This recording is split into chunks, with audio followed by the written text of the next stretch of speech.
Yo, what's up guys? Welcome back dito po sa Denrica Doy TV Sports. Well, ang ating pag-uusapan guys, good news po muna tayo, no? Update po kay Justin Brownlee. Bibilisan ko na lang po dahil alam ko po sa kasalukuyan, no? Ngayon po, ang ating bansay hinahambalos na naman po ng malakas na bagyo. Neto po ni Bagyong Uwan. Okay? So, yan lang po ang topic natin. At mga pa-shoutout, bago po yan, magpapasalamat po muna ako sa inyong lahat ng solid 18K subscribers. Okay, maraming salamat po, no? Di po kayo nagkakamali, ito po tahanan ng katotohanan, walang fake news. Alright, sa mga hindi pa po subscribers, subscribe na po kayo. Sa mga hindi pa, stay tuned guys, no? Makukumbinsin ko rin kayo. Alright, so guys, okay. Pasensya na kayo, no? Mabilisan lang to, okay? Update lang to kay Justin Brownlee dahil alam ko po ngayon si Uwan kasalukuyan ng nandyan, ano po, ewan ko ba, yung Uwan, ewan ko, no? Kung bakit pa sumunod dun kay Tino, no? Alright, so ingat po kayo ha, okay? Yan po yung paalala. Alright, yung kay Justin Brownlee po, naalala nyo, may update po, no? Okay, na si Kinito Henson about kay Justin Brownlee, yung kalagayan niya po, no? Yun nga, may pneumonia. Meron pong ilan dyan na mga hindi po kumbinsido. Na topic din po natin dito, no? Pero ngayon, ito na po, mismo ng si Coach Tim Cone na ang nag-update. Okay, ewan ko na lang kung di pa maniwala yung iba, no? O bahala na sila. Basta ano pong sabi po ni Coach Tim Cone, okay? Yes, we have been made aware. Okay, sabi niya po yan sa legit source from ESPN. Okay, so yan po ang update at ang good news, no? We understand that he is improving but don't know his playing status yet. Consent. So yan po, no, from ESPN po yan, legit source. So yan po ang good news. Okay na po si or improving na, no? Malayo na siya sa ano man pong tawag dito. Critical stage, mga ganon. Basta improving na siya. Yan po ang mahalaga. So, possible, baka walang palitang mangyari, no? Baka siya po mapanood natin sa Gilas, ano po. Pero, then again, tayo po natutuwa, no? Dahil po sa good news na yan kay Justin Brownlee. Okay? So, yun lang po. Straightforward na po, no? Wala na pong mga tawag dito. Pahaba pa na kung ano mga topic dyan, no? Alright? So, dito na po tayo sa pa-shoutout guys, no? As much as possible, i-clear ko lang po to guys dahil gusto ko po nakapokus din po kayo sa mga news, no? Baka di nyo po namamalayan, no? Yung paligid nyo, ganito, ganyan na at maging po kayo alerto. Dahil mabilis pong kwentuhan, kami man po, no? Diyan sa Pilipinas, yung bahay po namin, nakikita po namin yung mga kapitbahay namin, nililipad yung bubong nila. Halos lahat po sila nakasampa sa bubong, no? Then yung undoy naman po, no, na experience ko din po kung saan hanggang dito yung nilalakad ko, no? Diyan po yan sa mga taga Rizal, taga Taytay, sa may Valley Golf. Alam niyo po ba yon? Aba, tumaas na po yung paa ko diyan dahil may current sa may creek doon. May mga Amerikano po na malalaking babae, inablot ako. Kung hindi baka kaya mag-iingat po kayo, no, yung mga sakuna guys. Alright? So siya nga po pala, baka kayo. Iba po, nasa temporary po tayo. Studio po tayo. Nandito po tayo ngayon, no?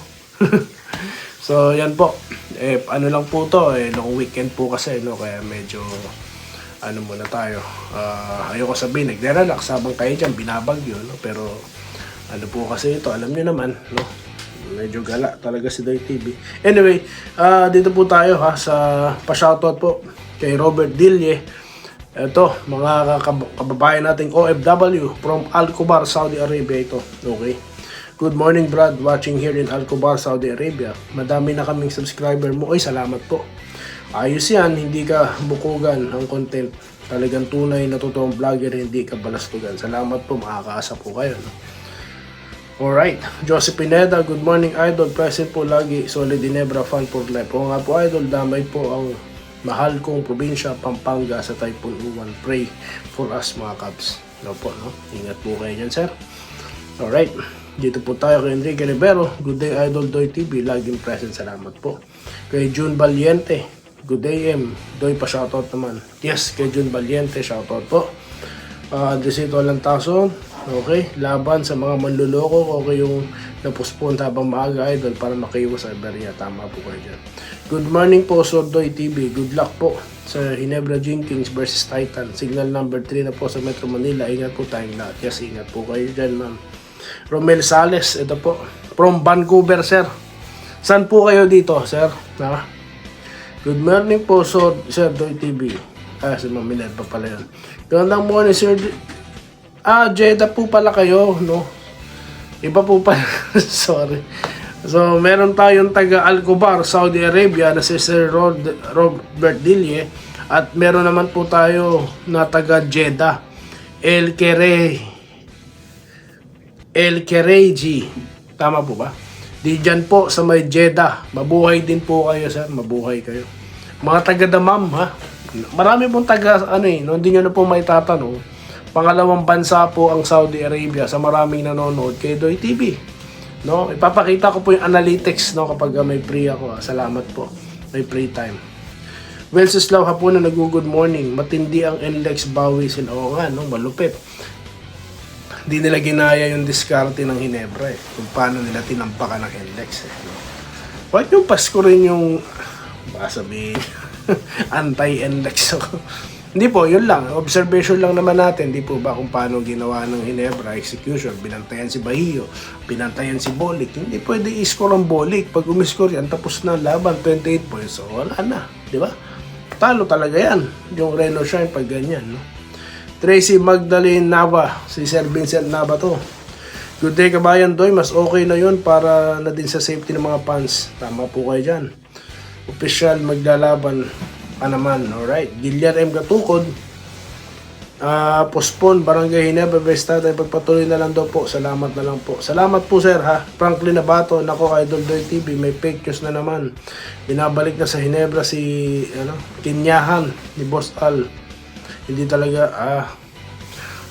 gusto ko pong i-topic, no? Maganda po yung istorya no, na nababasa natin kay J.R. Kinyahan no, sa gitna po ng sakuna. No? Nabasa ko po yan, na yung mga pinaghirapan niya, baliwala yan. No?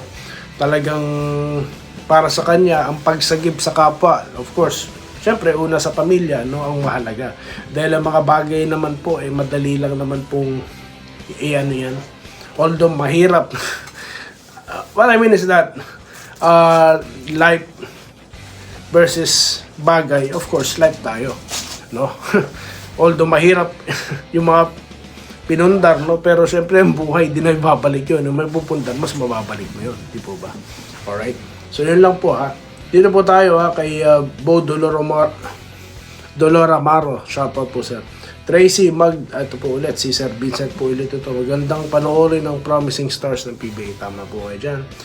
Okay, congrats daw po sa Meralco. Yes, finally nanalo na po.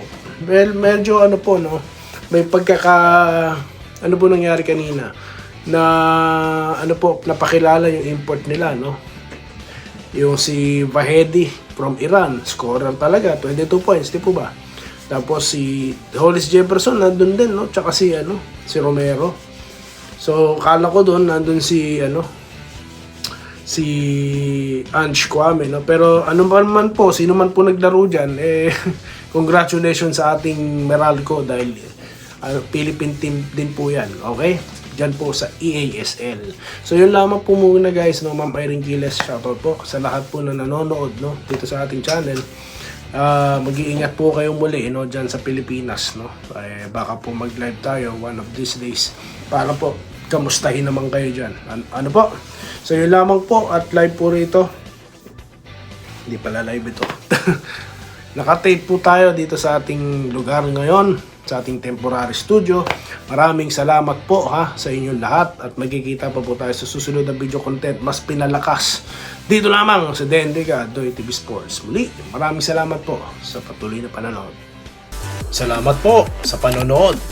Subscribe na para sa mga susunod na basketball at boxing videos.